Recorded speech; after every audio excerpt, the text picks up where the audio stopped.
বিসমিল্লাহির রহমানির রহিম। স্বাধীন টিভি 24 এর পক্ষ থেকে আপনাদেরকে জানাই সুস্বাগতম। দেশে অথবা বিদেশে যেখান থেকে আপনারা আমাদের প্রোগ্রাম দেখছেন প্রত্যেককে জানাই স্বাগতম। আমাদের রাজনীতিক প্রেক্ষাপটের যে আজকের যে অসততা, এই অসততার প্রেক্ষাপট থেকে আমাদের যে আজকের আলোচনা সেটা হচ্ছে যে ঠাকুর ঘরে কেড়ে আমি কলা খাই না। অর্থাৎ এই পয়েন্টটার উপরে ভিত্তি করে আমরা কথা বলতে চাচ্ছি যে আসলে যা রাজনীতিবিদরা যখন আমরা দেখি প্রত্যেকে তার জায়গা থেকে তারা নিজেদেরকে প্রত্যেকেই তাদেরকে সৎ মনে করে। এই যে আজকের হাল আমলের যে আওয়ামী লীগের স্বৈরাচারী দুঃশাসনে যেসব মন্ত্রী এমপি অথবা রাজনীতিবিদরা তারা দেশের মানুষকে শোষণ করে অর্থকড়ি তারা পাহাড় পাহাড় পরিমাণ অর্থকড়ি তারা অর্জন করেছে এবং তারা দেশকে একেবারে লুটেপুটে তারা বিদেশে তাদের অর্থনৈতিক সমৃদ্ধি অর্জন করেছেন। সেই জায়গাগুলো থেকে আমরা যখন দেখি তাদেরকে যখন কথা বলতে দেখি তারা বলে যে তারা খুব সৎ ছিলেন, তারা দুর্নীতি করেন নাই, এগুলি সব প্রপাগন্ডা, তারা এই করে নাই, তারা সেই করে নাই, তারা অনেক রকমের কথাবার্তা তাদের মাঝখানে শোনা যায়। সেম একই জিনিস আমাদের রাজনীতির প্রেক্ষাপটে আমরা যারা অন্য অংশে বিরোধী অংশে বিভিন্ন রাজনৈতিক দল আছি আমরা আমাদেরও প্রত্যেকেরই একই কথা, আমি এটা করি নাই, আমি ওটা করি নাই, আমি এটা করব না, দেশে এটা করতে হবে, দেশের ওটা করতে হবে। দেখবেন আপনার প্রত্যেকের টকশোতে আসলে তাদের যে আপনার অ্যাপ্রোচ, তাদের যে কথাবার্তা, তাদেরকে আপনি মনে করবেন যে সবচেয়ে ধোয়া তুলসী পাতা, তারা কিছুই জানে না, তারা কিছুই করে নাই। তো এখন যে প্রেক্ষাপটটা এটা কিন্তু এক দিনে সৃষ্টি হয় নাই, এটা বাংলাদেশের 53 ইয়ার্সের যে বাংলাদেশ, এই বাংলাদেশের স্বাধীনতা সূচনা লগ্ন থেকে আমরা দেখে এসেছি যে অনেকে যারা মুক্তিযোদ্ধা ছিলেন, ইভেন তো অনেকে বলে যে কাদের সিদ্দিকী সাহেব থেকে শুরু করে অনেকেই তারা নাকি বিভিন্ন রকমের যারা মুক্তিযোদ্ধারা ছিলেন তারা অনেক হিন্দু বাড়ি দখল করেছেন। সমাজে চাউর আছে, এটা আপনি যদি একটু যদি ডিপলি যদি দেখতে চান, অনেকে হিন্দু বাড়ি দখল করেছেন, অনেকে অর্থ করে লুটপাট করেছেন, অনেকে অনেক আপনার অরাজকতা পরিস্থিতি সৃষ্টি করেছেন। তো ওর মাধ্যমে তারা অনেকে কিন্তু ফুলে পেঁপে বড়লোক হয়েছেন। তো ওইটা গেছে একটা প্রেক্ষাপট। তার পরবর্তী পর্যায়ে শেখ মুজিবুর রহমানের পরিবারের কামাল এবং অন্যান্য যারা আরো লুটপাট দুর্নীতিতে মগ্ন ছিল তাদের কারণেই শেষ পর্যন্ত আওয়ামী লীগের পতন হয় এবং খুবই নৃশংসভাবে পতন হয়, যেটা আসলে অনেকের কাম্য নয়। তো পরবর্তী পর্যায়ে বিএনপি যখন স্বৈরাচারী এরশাদ সরকার এসেছে, সেই এরশাদ সরকারও ঠিক এমনিভাবে দেশের মানুষকে নিষ্পেষিত করে অনেক অর্থকরীর সেই নিজেকে সমৃদ্ধ করেছে, তার দলের লোকজনকে সমৃদ্ধ করেছে। তারপরে আসেন আপনার বিএনপির আমলেও কম বেশি হয়েছে, কিন্তু অতটা সিরিয়াসলি আমরা দেখি নাই 91 সালের বিএনপির ক্ষমতা যখন গ্রহণ করেছিলেন। তারপরে আসছে ইয়েস, আমি আমি এটা বলবো না যে বিএনপি কোনো দুর্নীতি করে নাই, হয়তো দুর্নীতি করেছে বিএনপি, এবং পরবর্তী পর্যায়ে আওয়ামী লীগ এসে দুর্নীতিটা আরেক মহাসমুদ্রের সৃষ্টি করে। এবং আমি দেখেছি বিসিএস এবং ক্যাডার পর্যায়ের পরীক্ষার প্রশ্নগুলো বিভিন্ন জায়গায় আমরা দেখেছি অনেকে প্রশ্ন নিয়ে বসে তারপর বিসিএস পরীক্ষা দিয়েছেন। পিএসসি পাবলিক সার্ভিস কমিশন ওখানে যারা থাকতো তারা এদেরকে প্যাট্রোনাইজ করেছে যেন দলের লোকজনকে ক্ষমতায় দল ক্ষমতা থাকার জন্য দলের লোকজনকে প্যাট্রোনাইজ করে তাদেরকে চাকরি বাকরির ব্যবস্থা করার জন্য আমরা দেখেছি এগুলো। এবং 93 এত বেশি দুর্নীতি হয়েছে, সেই দুর্নীতির প্রেক্ষাপটে স্রোত দ্বারাই 2001-এ যখন বিএনপি ক্ষমতা আসে তারাও সেটা কিছুটা করেছে। আমি করে নাই তা না, তখন আমি দেশে ছিলাম, আমি দেখেছি প্রত্যেকেই দুর্নীতির মধ্যে নিমজ্জিত ছিলেন। তো সরকার ক্ষমতা থাকা অবস্থায় আমি 2005-এ এই দেশের মানে আমি তার আগে আমি চায়নায় চলে গেছিলাম, আমি তারপরে সেখান থেকে এখানে এসেছি, আমি গভর্নমেন্ট চাকরি করতাম। কিন্তু আমি যখন দেখলাম যে এই দেশটা তো দুর্নীতির একটা মহাসমুদ্র এটা, তো এখানে বিএনপি বলেন আর আওয়ামী লীগ বলেন প্রত্যেকে কম বেশি এটার সাথে জড়িত। তো এখানে 2001-এ এসে আপনারা খেয়াল করছেন যে বিএনপিও ক্ষমতাচ্যুত হয় এবং তাদের নিয়ে অনেক কথা চাওর আছে, কিন্তু সব কথা হয়তো সত্য নয়, কিছু কথা হয়তো সত্য। কিন্তু এই বিএনপি দলটা কিন্তু জিয়ার আদর্শের দল। আপনার বুঝতে হবে 19 দফা কর্মসূচি কি ছিলেন জিয়া রহমানের। তারপরে আপনার বুঝতে হবে যে জিয়া রহমান অনেক আদর্শ একজন লোক ছিলেন। তার পরবর্তী স্রোত দ্বারায় আমাদের নেত্রী বেগম খালেদা জিয়া, সে কিন্তু অনেক একজন সৎ মানুষ হিসাবে বাংলাদেশের মানুষের কাছে প্রতিষ্ঠিত হয়েছিলেন। তো উনি আপসীর নেত্রী হিসাবে বাংলাদেশের মানুষ এখনও ওনাকে শ্রদ্ধা করেন, দলমত নির্বিশেষে ওনাকে এখনো শ্রদ্ধা করেন। তো তার পরবর্তী পর্যায়ে কিছু লোক ওনার সন্তান জনাব তারেক রহমানকে বিতর্কিত করার জন্য বিভিন্ন রকমের ষড়যন্ত্রে তারা ফাঁদ পাতে এবং সেগুলো করার চেষ্টা করে। এবং বর্তমান এই প্রেক্ষাপটে এসে আওয়ামী লীগের যে দুর্নীতি আজকে আমরা লক্ষ্য করলাম, সেটা একেবারে সমস্ত পৃথিবীর ইতিহাসের মনে হয় দুর্নীতিবাজ সরকার বা স্বৈরাচারী সরকারের যে রেফারেন্স আছে সেগুলোকে একেবারে সবগুলোকে সে বিদ্যাঙ্গুলি দেখিয়ে একেবারে সর্বোচ্চ পর্যায়ে এসে দুর্নীতি করেছে এবং স্বজনপ্রীতি করেছে, গুম, হত্যা, খুন, রাহাজানি, যা যা করার দরকার সবই করেছে। এখন এই পর্যায়ে এসে যখন আমরা গণঅভ্যুত্থানের মাধ্যমে নতুন স্বাধীনতা অর্জন করেছি, সেই নতুন স্বাধীনতা অর্জনের প্রেক্ষাপটে আমরা লক্ষ্য করলাম যে আবার সেই বৈষম্যবিরোধী ছাত্র আন্দোলনের যে প্ল্যাটফর্ম বা প্রেক্ষাপট থেকে তারা অনেকটা সততার সাথে এই বিপ্লবী সরকার অথবা অন্তর্বর্তীকালীন সরকারকে তারা চেষ্টা করেছে যে সহযোগিতা করার জন্য, দুর্নীতিমুক্ত বাংলাদেশ গঠনের জন্য তারা সকল রকমের প্রচেষ্টা চালিয়ে যাচ্ছে। সেই ক্ষেত্রে আমরা লক্ষ্য করলাম যে আমাদের রাজনৈতিকবিদদের মধ্যে ওই ধরনের সেন্টিমেন্ট বা ওই ধরনের স্পৃহা বা স্পিরিট এখনো জেগে উঠে নাই। তো সেক্ষেত্রে আমি একেবারে তাদেরকে দোষ দিতে গেলেও ভুল হবে। তারা 17 বছর ধরে রাজনীতিতে তারা কিন্তু বৈষম্যের শিকার হয়ে এসেছেন। রাজনীতি কীরকম বৈষম্য?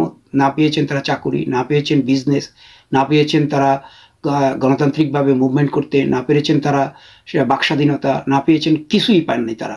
তাহলে সেক্ষেত্রে তাদের অনেকটা এদের ভিতরে কিছু কিছু লোক তারা তো চাইবে যে যেগুলো আওয়ামী লীগ দখল করে আছে, যেগুলো আওয়ামী লীগ তারা শোষণ করেছে, ওই জায়গাগুলো তাদের যারা বঞ্চিত হয়েছে তারা কেউ যদি সঠিক পন্থায় কেউ কিছু করে থাকে, আমার মনে হয় এটা রং কোনো কিছু হবে না। কিন্তু অসৎ পন্থায় বা পেশি শক্তির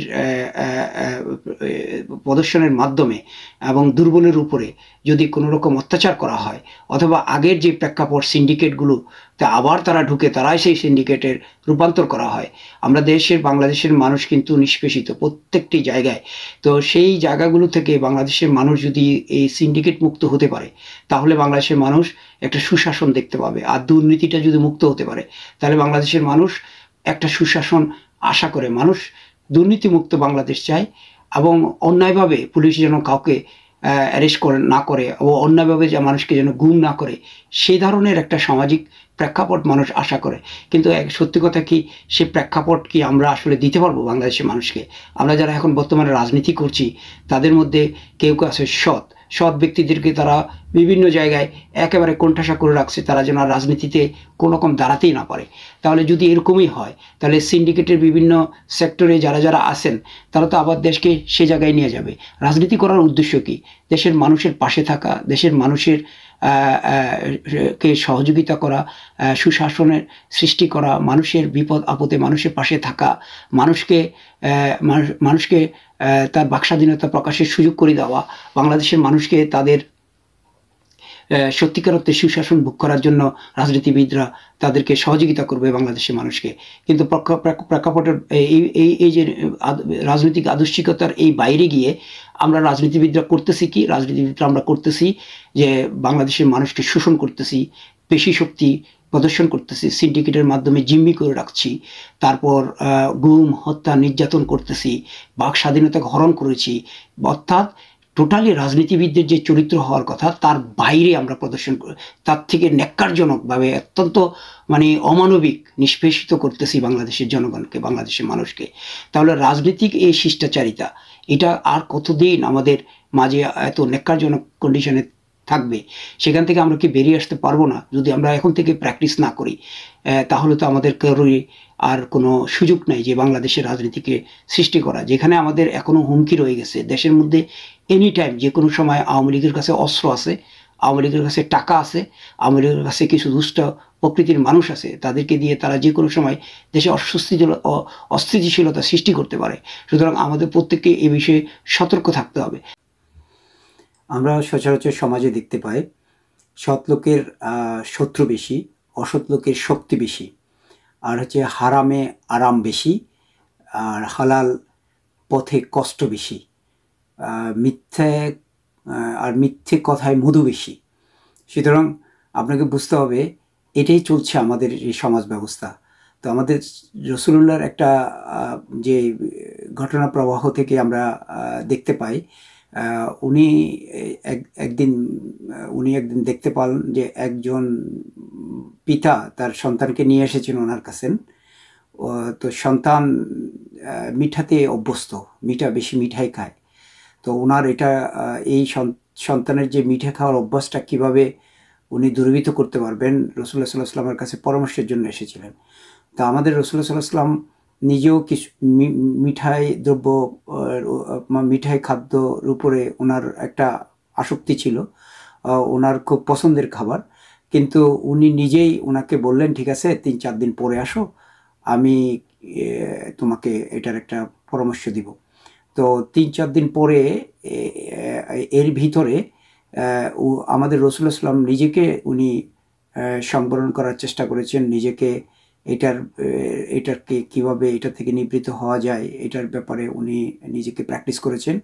তারপর উনি নিজে প্র্যাকটিস করে উনি যখন একটা নিজস্ব একটা ধারণা নিজের কাছে পেয়েছেন, তখন উনি অন্যদেরকে এটা মানে পরামর্শ প্রদানের মাধ্যমে এই সমস্যাটা সমাধান করার চেষ্টা করেছেন। কিন্তু আমরা আমাদের ভিতরে সমাজে আমরা কি করছি, আমরা হচ্ছে অন্যদের পরামর্শ ঠিকই দিচ্ছি, কিন্তু আমরা নিজেরা সংশোধন হচ্ছি না। কিন্তু আমরা নিজেরা যদি সংশোধন না হই, তাহলে পরামর্শ দিয়ে কি লাভ হবে, বা সুন্দর সুন্দর কথা বলে কি হবে? সুতরাং এটা থেকে আমাদের বেশিরভাগ মানুষের ভিতরে এই ধরনের প্রবণতা রয়েছে। তো এটা থেকে কিভাবে নিবৃত্ত হওয়া যায় সে ব্যাপারে আমাদের সকলকে ভাবতে হবে। রাজনীতিতে যে জায়গায় থাকেন না কেন, সিনিয়র হোক আর জুনিয়র হোক, অথবা সাধারণ সদস্য অথবা সে কর্মী হোক, প্রত্যেকের জায়গায় মূল্যায়ন করতে হবে। পাশাপাশি যেসব সিনিয়র নেতা আছেন বা যারা দায়িত্বে থাকবেন, তাদেরকে আসলে ওয়াচডগের মতো তাদেরকে একটা মনিটরিং সেলের ভিতরে নিয়ে আসতে হবে। এবং তাদেরকে যদি সত্যিকার অর্থে দলের যারা কাণ্ডারি আছেন, সত্যিকার অর্থে দলের যারা মেইন পর্যায়ে থাকবেন, তারা যদি সৎ হন, তাহলে প্রতিটি কর্মী এবং নেতাদেরকে সৎ বানানো এটা বড় কঠিন কোনো কাজ না। এখন ওনাদের নিজস্ব জায়গা থেকে এটা সৎ হতে হবে। তা দলকে যদি আগামী দিনে আপনার পরিচালিত করতে হয়, দলকে যদি আবার টিকিয়ে রাখতে হয়, বাংলাদেশের প্রেক্ষাপটে এটা একটা বিরাট একটা চ্যালেঞ্জ এসে যাচ্ছে। আদর্শিক অন্যান্য রাজনৈতিক দলগুলো তারা কিন্তু তাদের মধ্যে অনেকে কিন্তু অলরেডি প্র্যাকটিস করা শুরু করে দিয়েছে। এখন যদি বিএনপির মধ্যে যদি এটা প্র্যাকটিস না আসে, বিএনপি যদি ভালো এবং আদর্শিক লোকদেরকে যদি সম্মান না দেখায়, এবং দুর্বৃত্তায়ন দুষ্কৃতিকারক যেসব লোকগুলো আছে তাদেরকে যদি আবার প্যাট্রোনাইজ করতে থাকে বিএনপি, তাহলে বিএনপি সামনে হয়তো জিততে পাবে। কিন্তু আমি আসলে বলতে পারি এটা আসলে বিএনপির জন্য কোনো অংশে মঙ্গল বয়ে আনবে না। তো আমাদের আজ যে সেই আলোচনা হচ্ছে, প্রত্যেককে একটা জিনিস আবার স্মরণ করে দিতে চাচ্ছি যে আমাদের লিডার বলেছেন, জিরো টলারেন্স ঘোষণা করেছেন দুর্নীতির বিরুদ্ধে, স্বজনপ্রীতি, জুলুম, হেন কোনো কার্যক্রমের এগেনস্টে আমাদের প্রিয় নেতা অবস্থান করছেন। সুতরাং আপনাদের কাউকে এ ধরনের কার্যক্রমের সাথে সম্পৃক্ত না হতে অনুরোধ করছি, এবং আপনারা সবাই দেশ এবং জাতির এবং দলের সম্মান এবং মর্যাদা রক্ষার জন্য কাজ করবেন, এ প্রত্যাশা রইল। ধন্যবাদ সবাইকে।